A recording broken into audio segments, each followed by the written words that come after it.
Oke.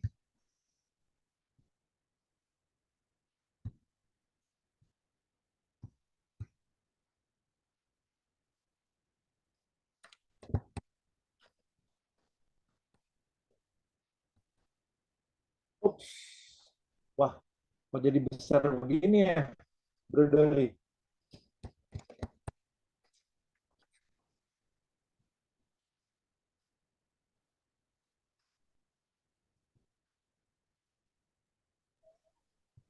Sudah terlihat belum?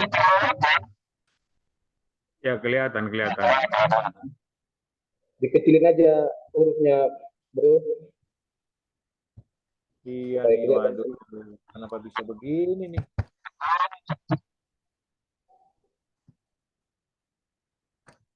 Nggak usah di show aja, jangan. Oh, Eh,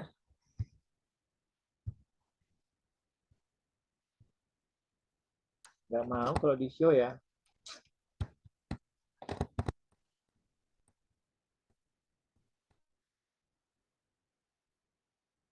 nggak usah slideshow, langsung dari ininya aja, dari PowerPoint-nya aja, nggak usah di show. Iya. Ini ya, gini ya, bagus gini ya. Gini udah cukup, baik ya. Cukup, cukup, cukup kelihatan. Ya, ini dia materi kita. Wah, materi kita adalah satu, saya dipanggil menjadi utusan Allah untuk dunia lain. Dua, saya sedang dalam perjalanan kekekalan. Tiga, menentukan kehidupan Yesus. Tiga, seorang utus dirancang untuk bertumbuh dalam masyarakat.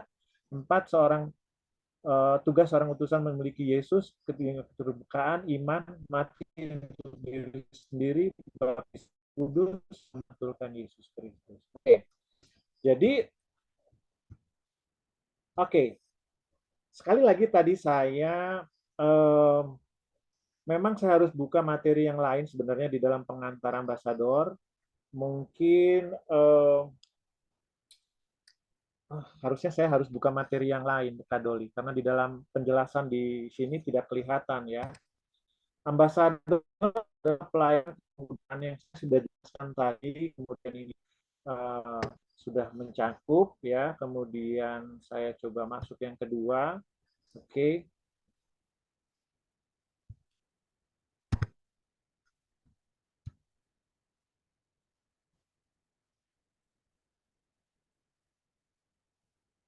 Sekali lagi sudah jelaskan juga bahwa usia di dalam ambasador itu kan adalah 16 sampai 21 ya.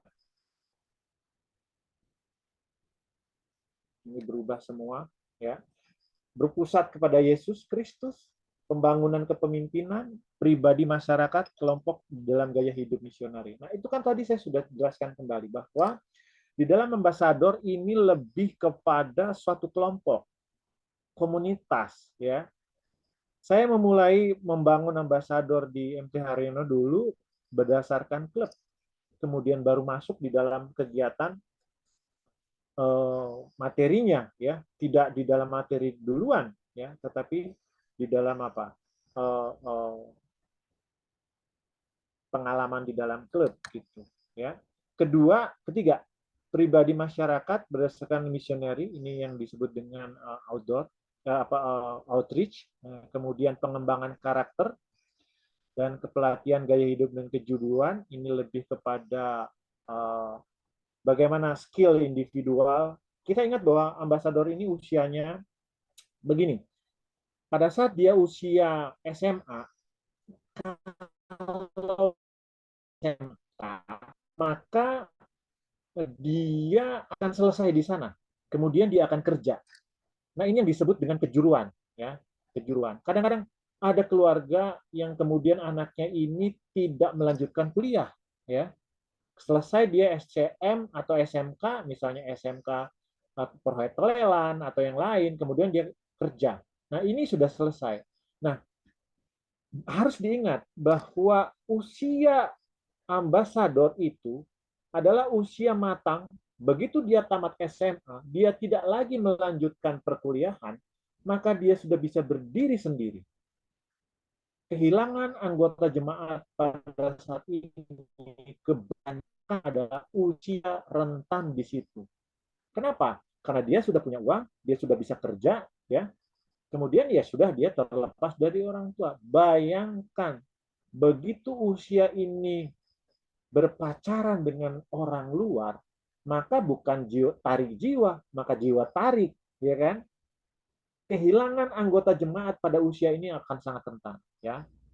Itu dia. Kemudian pemeliharaan hubungan sosial. Ini yang nomor 6 ini adalah yang disebut dengan relationship, ya. Kemudian yang ketujuh community service, ya. Saya kalau di Indonesia kan seperti ini jadinya, ya. Oke.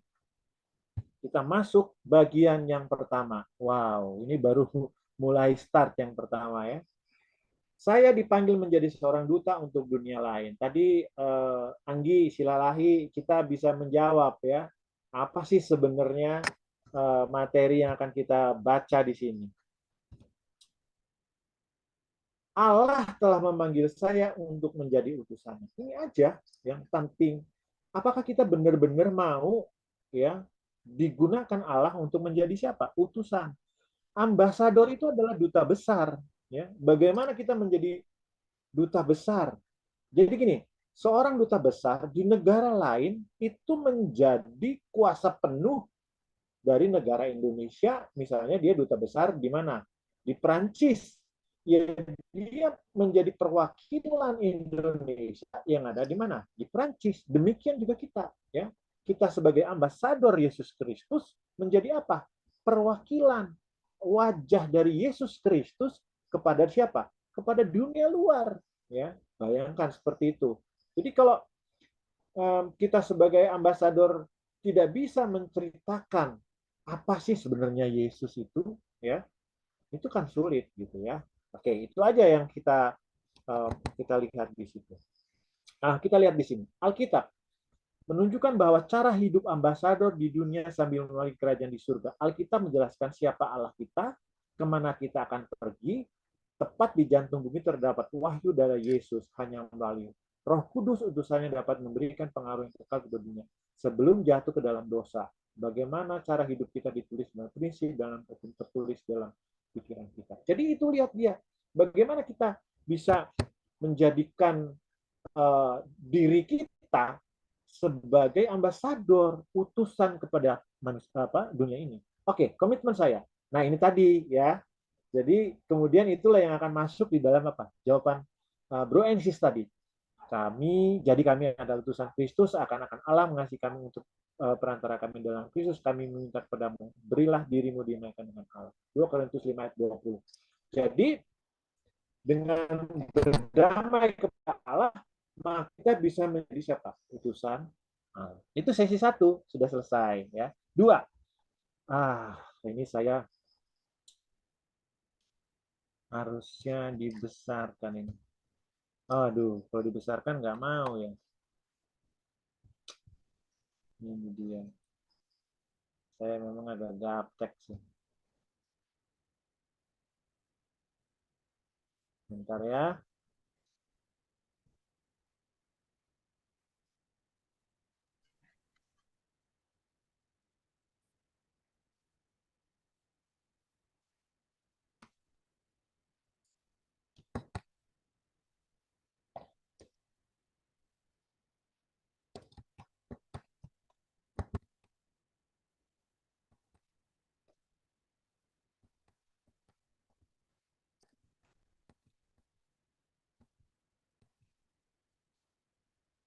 Oke.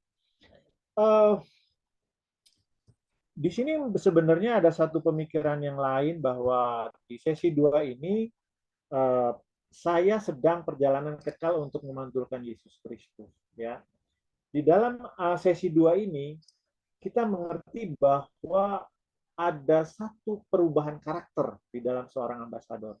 Bagaimana kemudian dia tidak mengenal Yesus, ya, kemudian dia menjadi seorang yang bisa memantulkan Yesus. Ada satu pemikiran bagi kita bahwa seorang ambasador itu bisa mempertahankan dirinya, ya, mempertahankan dirinya. Seperti apa, ya? Ini nomor 1. Kita tidak peduli akan ketidaksiapan dalam kelemahan kita dalam perjalanan tersebut. Gembala telah berjanji untuk menyediakan segala kebutuhan kita, adalah Tuhan membalatakan kekurangan itu. Nah, Ini kadang-kadang ya, kadang-kadang tingkat frustasi seorang usia 16 tadi ya. 16 kan 16, 17, 18 ini satu pergolakan ya, bukan pergolakan, satu perubahan yang kemudian kalau dia tidak bisa mengendalikan dirinya dia akan frustasi ya. Sebenarnya pengertian ini harus masuk di dalam, nanti kita sekali-sekali kita akan memberikan pengantar ambasador. Kadoli pengantar ambasador yang dulu sudah pernah di-share ya? Sudah, Bro, sudah. Sudah ya? Oke. Oke. 2. Tidak peduli betapa membingungkan atau bingung perjalanan ini, berjalan menjadi gembala adalah satu mencapai tujuan gembala dalam hidup kita. Ia menyegarkan jiwaku menuju jalan yang namanya. Ya. Jadi dengan Mazmur 23 tadi, bahwa Yesus itu menjadi apa? Penyegar. 3. Nah, ini dia. Oh. Jadi begini ya semuanya. Pertama, mereka adalah jalan yang benar karena mereka dituntun ke tempat yang benar, rumah gembala. Kedua, mereka jalan yang benar karena mereka tetap memelihara kita di dalam jalan bersama dengan orang-orang yang benar, itu gembala. Ketiga, mereka jalan yang benar karena mereka membentuk kita menjadi orang yang benar. Jadi, dengan adanya Yesus sebagai gembala kita, maka kita akan selalu berada di dalam kebenaran. Ya, itu dia. Ah,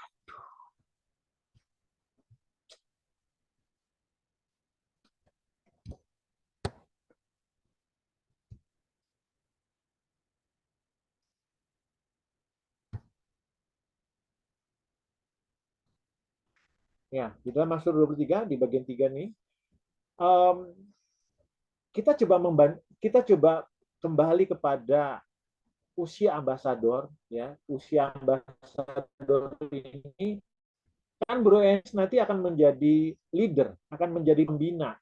Kemudian kita mengerti bahwa kita harus menempatkan diri kita itu menjadi usia 16, 17, 18. Maka kehilangan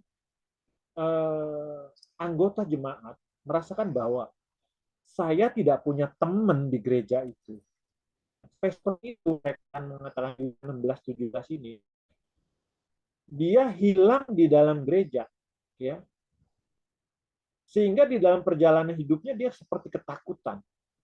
Saya nggak punya teman di gereja, lebih baik saya cari teman di luar.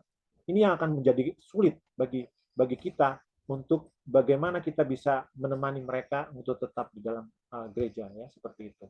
Waduh, ini dia kembali. Sorry ya, Bro and Sis, ini jadi seperti ini materi kita.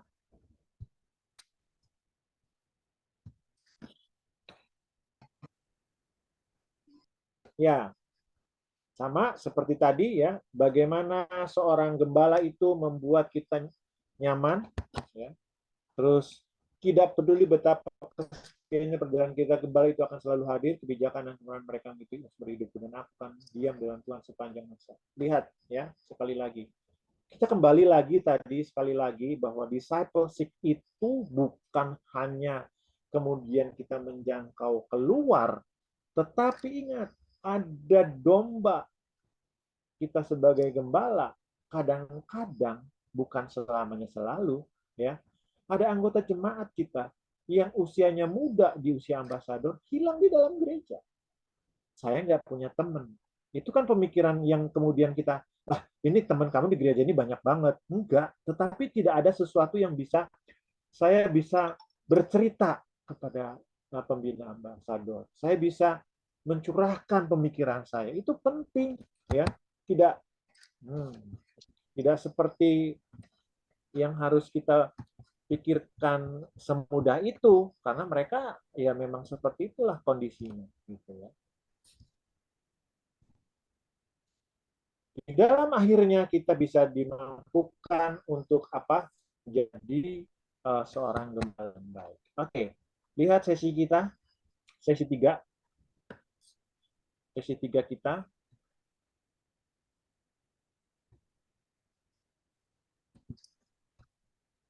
Oke, kelihatan semua? Halo, bro, bro and sis, Kelihatan, kelihatan? bro.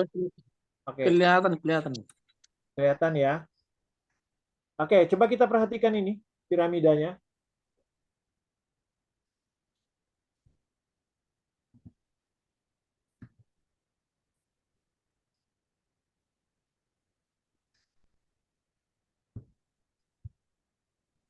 Materinya nggak kelihatan, bro. Hah? Sekarang kelihatan? Materinya kurang jelas, bro.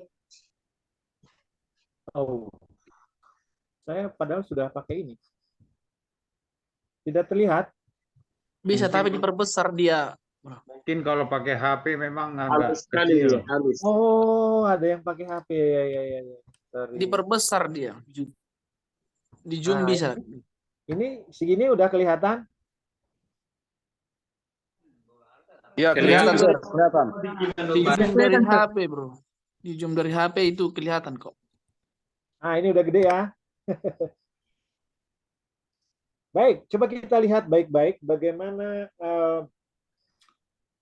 piramida di dalam Efesus 4 dan ialah yang memberikan baik rasul-rasul maupun nabi-nabi, baik pemberita-pemberita Injil maupun gembala-gembala dalam pengajar untuk memperlengkapi orang-orang kudus bagi pekerja pelayanan, bagi pembangunan tubuh Kristus sampai kita semua telah mencapai persatuan iman dan pengetahuan yang benar tentang anak Allah. Kedewasaan penuh dan tingkat pertumbuhan yang sesuai dengan kepenuhan Yesus Kristus. Efesus 4 ayat 11 sampai 13. Ini nanti Bro Ensis jawab di dalam tadi ya, yang nomor 3 ya, sesi 3. Sesi 3 itu ada berapa modul nanti? Kelihatan di sana. Ya. Bertumbuh dalam Kristus sehingga kita dapat hidup sebagai utusan-utusan dirancang oleh Allah, dinyatakan dalam konteks tumbuhan gereja. Coba kita lihat piramidanya. Apakah kelihatan piramida ini? Saya perbesar lagi ya. Kelihatan. Oke ya, kelihatan ya. Samuel Saragi, terlihat? Air share. Oke, mantap ya. Baik, coba kita lihat paling dasar karunia-karunia. Setiap orang, setiap ambasador, setiap siswa ambasador itu memiliki karunia. Pasti, nggak mungkin enggak. Apapun, karena manusia dilahirkan di dunia ini, Tuhan berikan pasti ada apa? Karunia. Ya, ada keahlian atau kemampuan, ya punya pasti. Nah, kita sebagai seorang SYL atau pembina atau leader di dalam ambasador, maka kita harus meneliti ini karunianya apa, ya. Setiap siswa di ambasador itu. Nah, kemudian karunia-karunia yang kita lihat setiap individual itu, dia sebagai karunia bisa memain musik, ya, talentanya.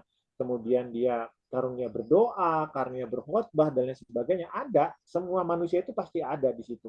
Maka seorang leader harus bisa menangkap itu, mendefinisikan setiap siswa. Oh, Bro Doli ini apa? Bro Jaya Lombantoruan ini apa karunianya? Ya, Harjuna Sihotang apa karunianya? Nah ini, maka setiap pembina atau leader di dalam ambasador harus tahu, nggak boleh enggak, ya. Memang ini perlu jam terbang ya, jam terbang perlu. Kemudian setelah ini kita dapat, maka piramida ini individual tadi harus ditempatkan di dalam pelayanannya. Ya, kalau Bro Jaya Lumban Taruan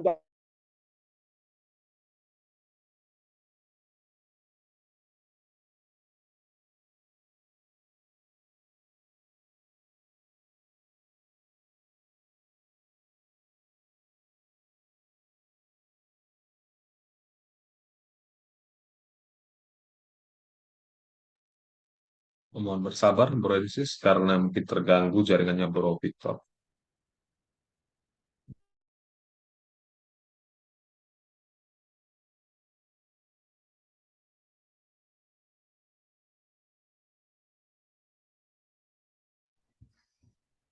Bro Doli kenapa nih hilang semua?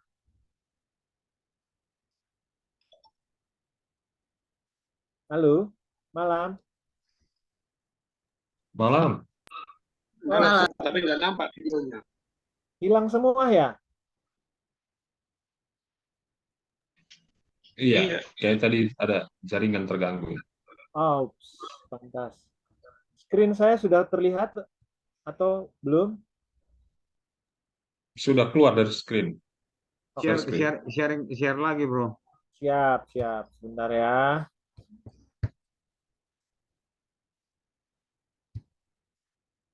Sudah masuk? Kapan? Kapan? Nicodemus?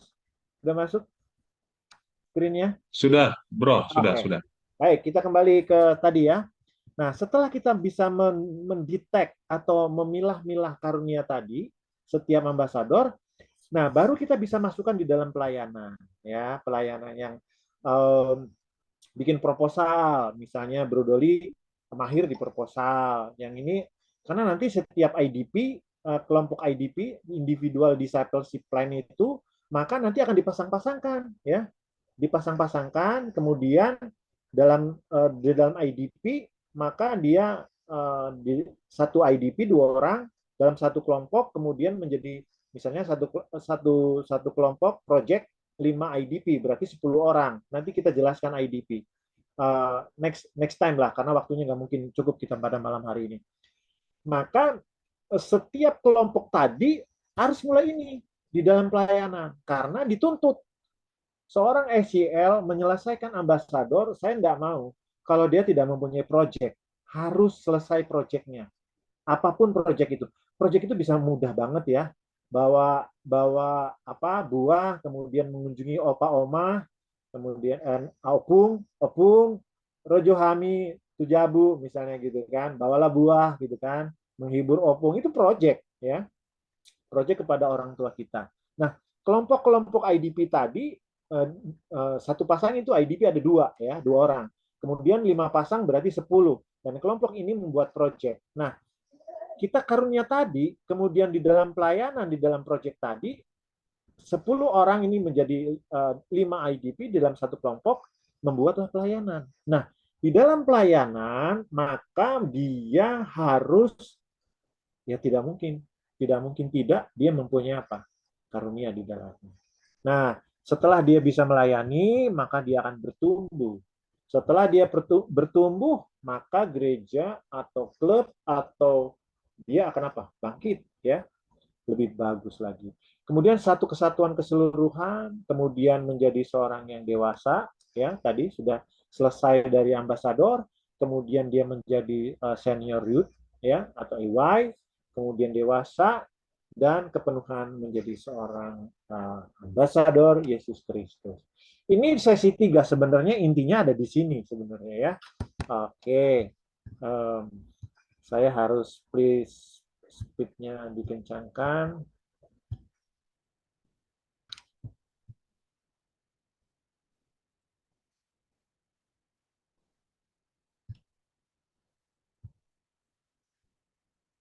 Baik, coba kita yang di sini, keterbukaan.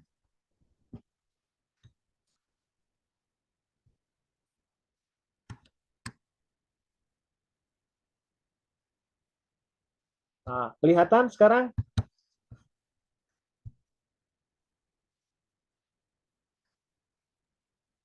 Ini harus saya rubah lagi. Kelihatan ya? Kelihatan. Oke.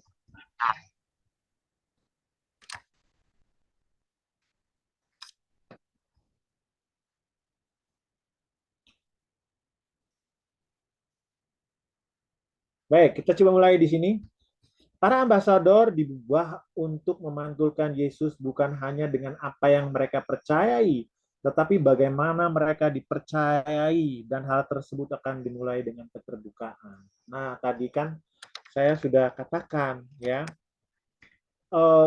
usia 16, 17, 18 itu hilang di dalam gereja itu seperti itu gitu.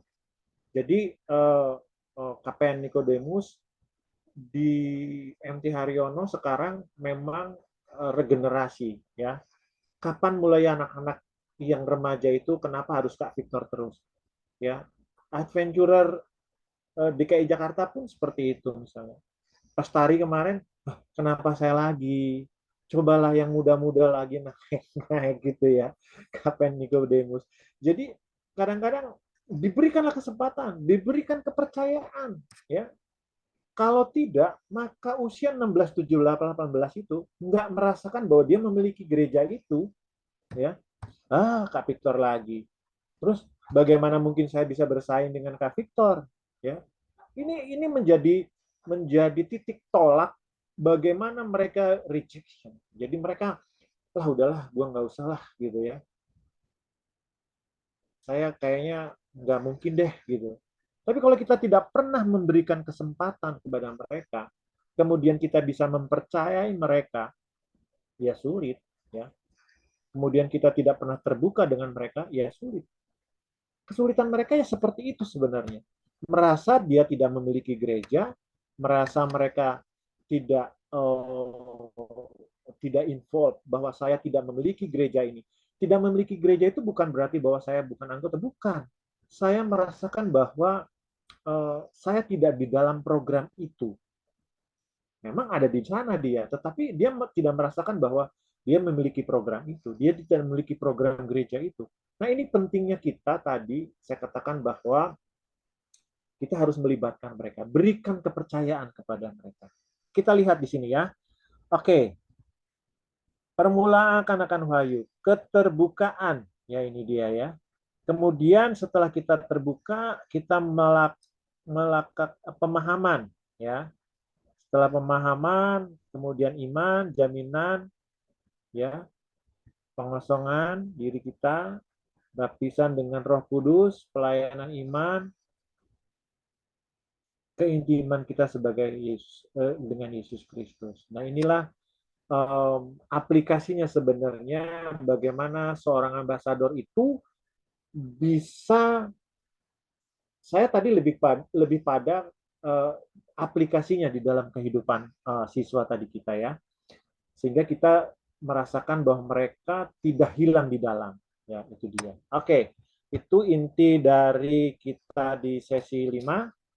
Oke, kita lanjutkan.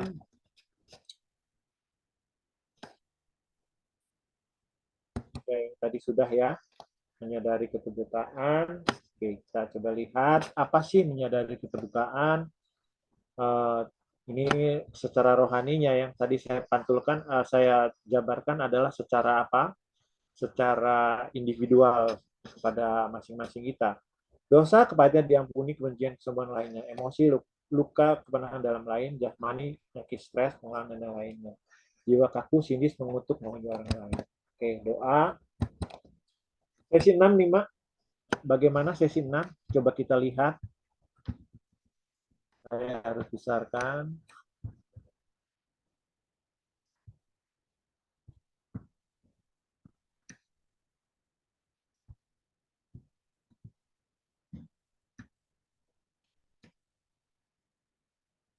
Oke.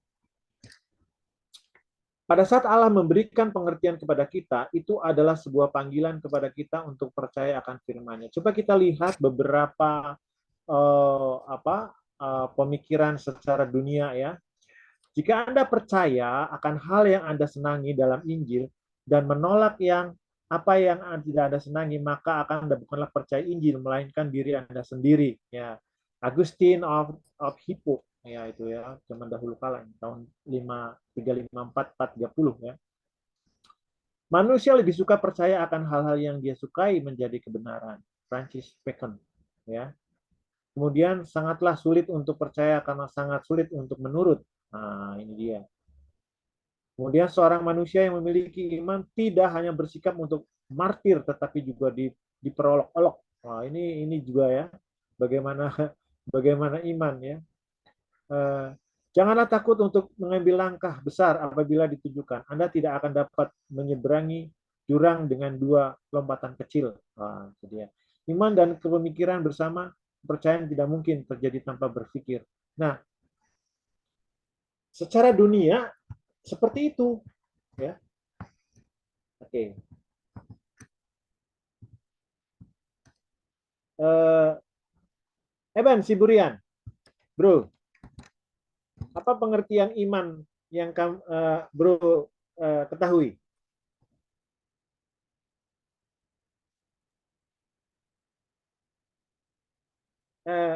Unmute.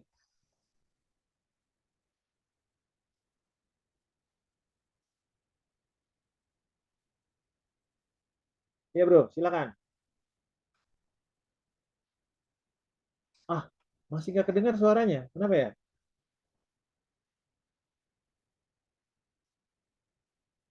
Kapan kedengaran suaranya Eben? Kapan Nikodemus? Kedengaran, bro. Saya kok nggak dengar ya?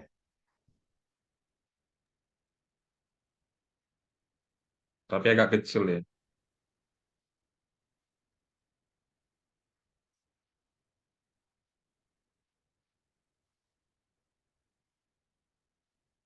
Iya, saya nggak sama sekali dengar.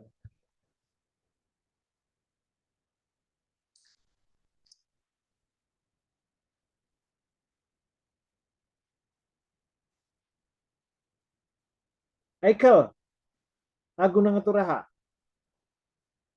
Menurut Eikel apa iman?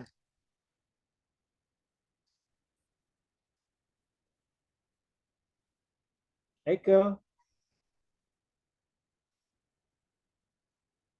halo? Di chat, bro, di chat.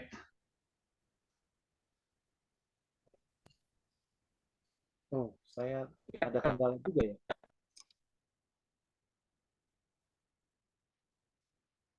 Radika Sihotang, coba. Bisa sekarang dengar?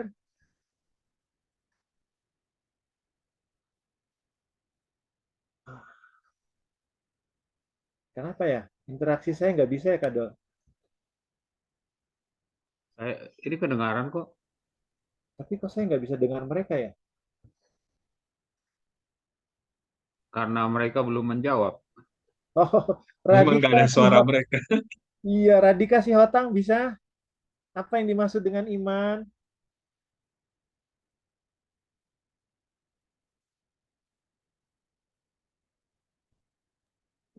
Halo, Radika Ya, Sihotang.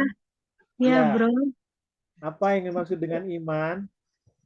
Menurut saya, iman itu adalah salah satu tingkah kepercayaan kita kepada sesuatu yang belum kita lihat atau yang sudah kita lihat. Oh, percaya kepada yang tidak kita lihat. Atau yang belum kita lihat. Oke, jadi misalnya di ATM, oh saya punya iman di ATM saya ada 1 miliar gitu. Percaya itu? Enggak juga ya? Ya, oke. Luis Gordon Parapat.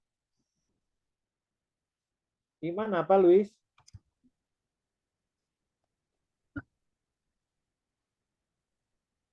Siap, bro. Ya, Luis, silahkan. Apa sih iman?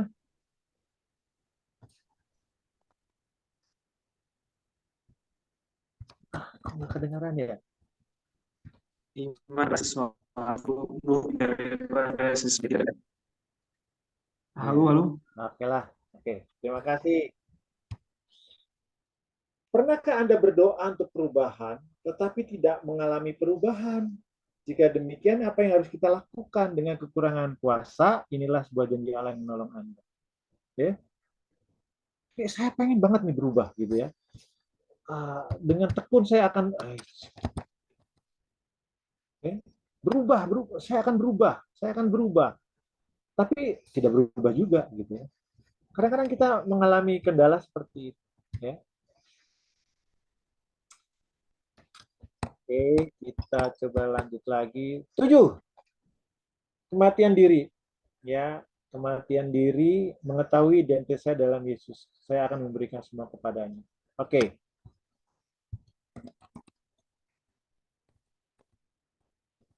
Kita lihat di sini. Sebagaimana sifat Amali setelah dirusak oleh dosa, Yesus tidak ingin mengubah atau meningkatkan alami saya. Dia justru ingin menggantikan cara utuh dengan dirinya sendiri. Segera setelah diri menjadi mati. Nah, Bayangkan ini ya. Jadi artinya begini sebenarnya implementasinya ya. Em, di dalam materi ini sesi 7 di sini di discipleship kita kita tidak lagi menghidupkan kehidupan kita ya. Ini dia ya, seperti ini. Tetapi bagaimana di dalam kehidupan kita sehari-hari bisa menghidupkan siapa? Yesus Kristus. Ya. Saya sambil perbaiki. Kematian diri, mengetahui identitas saya di dalam Yesus, saya akan memberikan semuanya kepadanya. Jadi kan kita kembali lagi tadi, bahwa kita itu adalah ambasador. Ambasador itu apa? Perwakilan bahwa perwakilan suatu negara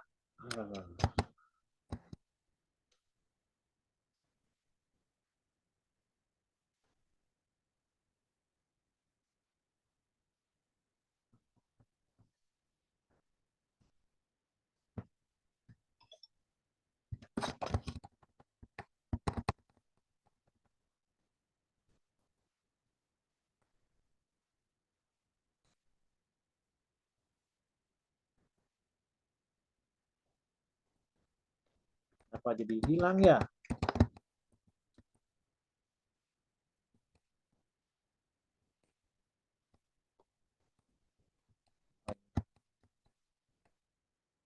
Oke, jadi mengetahui identitas dalam Yesus, saya akan memberikan semuanya kepadanya. Jadi sekali lagi, bahwa dengan kita merubah hidup kita menjadi seorang yang diutus oleh Yesus, ya kita memang sudah tidak perlu lagi meragukan, ya. Artinya apa? Kita bisa merubah diri kita menjadi seorang ambasador. Tadi kan saya sudah katakan bahwa seorang ambasador itu mewakili suatu negaranya, ya, mewakili suatu negaranya, kemudian dia sebagai representatif. Bagaimana mungkin kita masih menceritakan hidup kita, ya, kalau kita sebagai ambasador? Nggak mungkin. Itu sulit, sulit. Oh iya, bagaimana seorang Anggiat Pardede? Oh iya, dia anak buahnya Yesus. Dia menjadi representatif, dia menjadi seorang duta dari Yesus. Tetapi perilakunya tidak menceritakan bahwa Bro Anggiat Pardede itu sebagai anaknya Yesus Kristus. Ya, saya banyak kenal dengan orang-orang dari GRII, Gereja Reform Injili, luar biasa mereka. Ya, seperti itu. Oke, kita lanjutkan. Jadi mati ya, kemudian baptisan Roh Kudus. Nah, tadi ada yang nanya nih, sih baptisan Roh Kudus.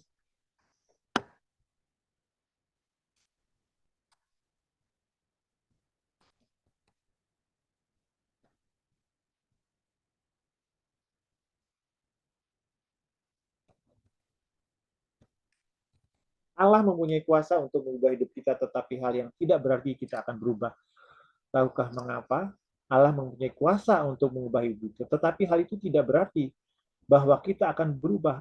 Tahukah Anda mengapa? Ya karena diri kita yang tidak mau berubah. Ya.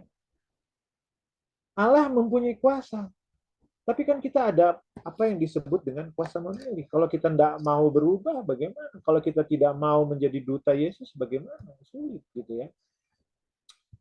Oke, itu dia. Kemudian berikutnya sesi 9, memantulkan Yesus.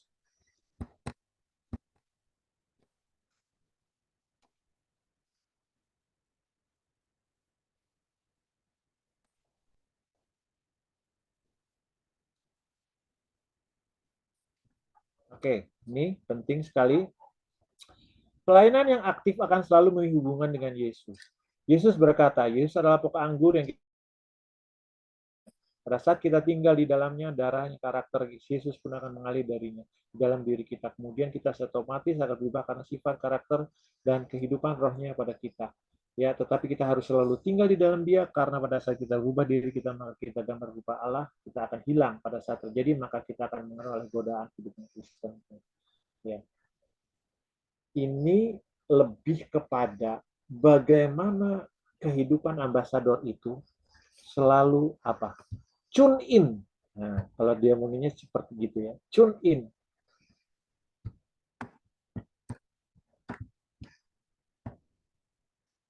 Oke, coba kita lihat di sini.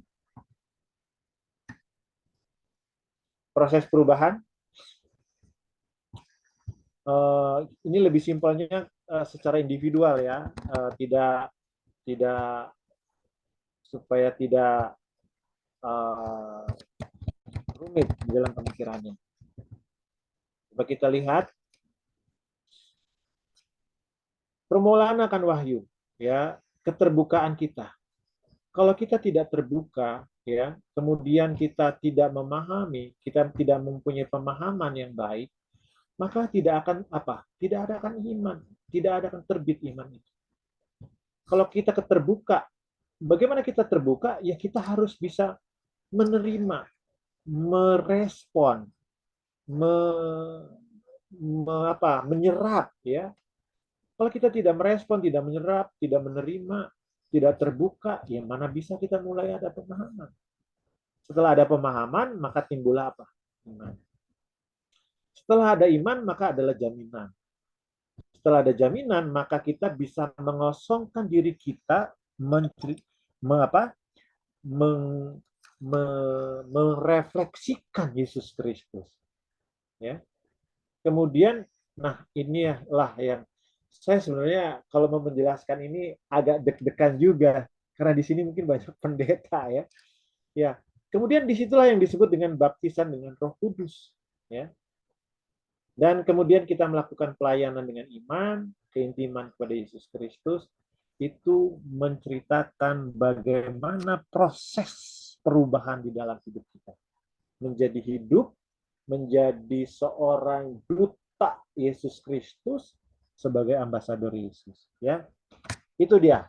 Itu adalah sesi 9. Nanti di sini pelajari sendiri ya. Ini berhubungan dengan bagaimana kita merubah hidup kita ya secara biblikal. Baik, kita lihat di sini peran kita dan peran Allah proses perubahan ya. Brodol, kalau habis waktunya kasih tahu ya. Hampir bro, hampir. Hampir ya. Aduh. Ini materi saya harus perbaiki karena seperti ini. Oke, kita lihat. Pasti nggak kelihatan ini ya. Kelihatan nggak? Kelihatan. Tapi ya mungkin yang di HP mungkin HP nggak jelas. kelihatan, ini pasti kecil banget soalnya ini ya. Di HP kelihatan, bro. Di HP kelihatan ya? Kelihatan, bro, tapi di zoom. Ya, tadi sama sebenarnya dengan ini, tetapi kita lihat di sini bahwa pada saat kita sudah, ini Allah di sini ya, Allah itu ada tabiat Allah alami, Allah ilham pribadi ya, kemudian karunia jaminan, kemudian baptisan Roh Kudus, kemudian kita melakukan misi di sini ya. Sama seperti tadi di sini ya, pelayanan iman kemudian itu masuk di dalam misinya. Nah, ini seperti ini juga ya. Ini Allah di sini, ini manusia. Sehingga kita menyatakan karakter Allah, membagikan firman Allah, menawarkan perantara Yesus Kristus. Jadi, inilah perubahan peran kita dan peran Allah di dalam proses perubahan ya. Nanti bisa dipelajari dengan baik gitu ya, karena setiap orang di dalam proses perubahan ini nggak sama ya, dengan perbedaan dan karakter, bagaimana setiap individual, bagaimana di setiap rumah tangga itu juga bagaimana mempengaruhi manusia itu bisa menjadi sesuai dengan karakter yang dibentuk. Ini ideal banget. Di dalam materi ini sebenarnya ideal sekali ya. Nggak semua orang bisa seperti ini ya. Nggak semua orang bisa sampai kemudian mempunyai baptisan Roh Kudus. Wow, luar biasa ini ya. Sehingga setiap tabiat orang kemudian bisa menjadi seorang yang menjadi duta Yesus Kristus yang bisa melakukan apa? Misi, ya, seperti itu. Oke. Kita akan lihat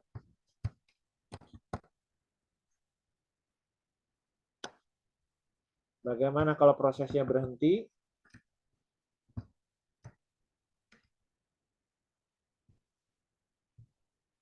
Saya besarkan dulu.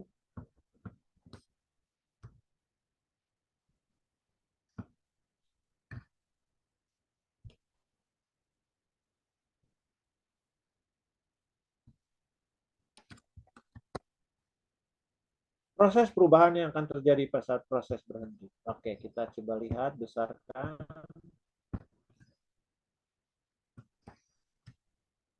Oke, kelihatan ya.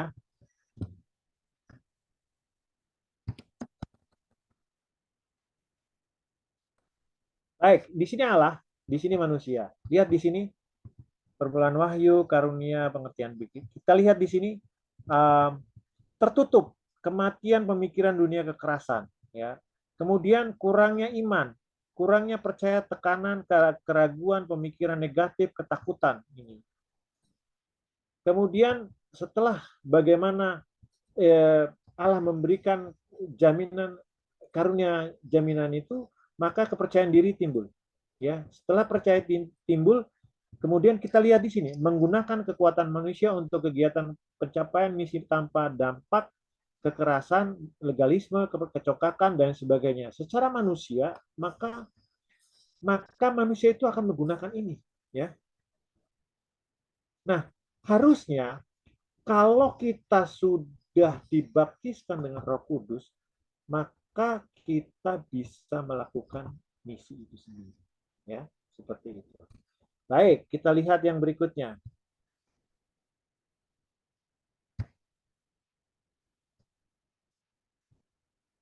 Bagaimana kita menghancurkan penghalang? Oke, kita lihat.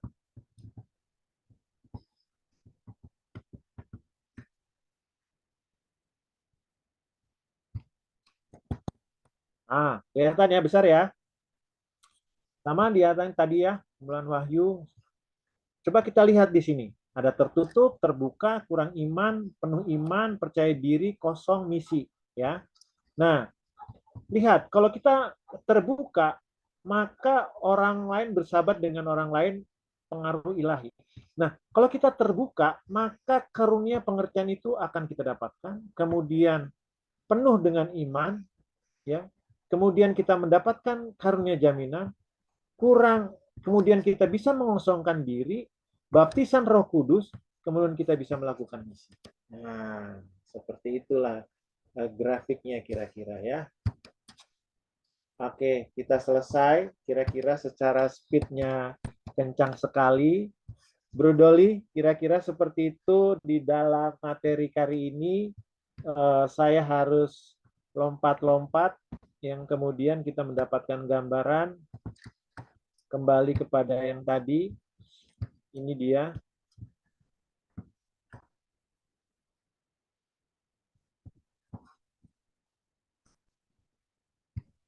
Ya, kalau materi untuk peserta saya sudah bagikan di grup dan bisa dibaca ulang.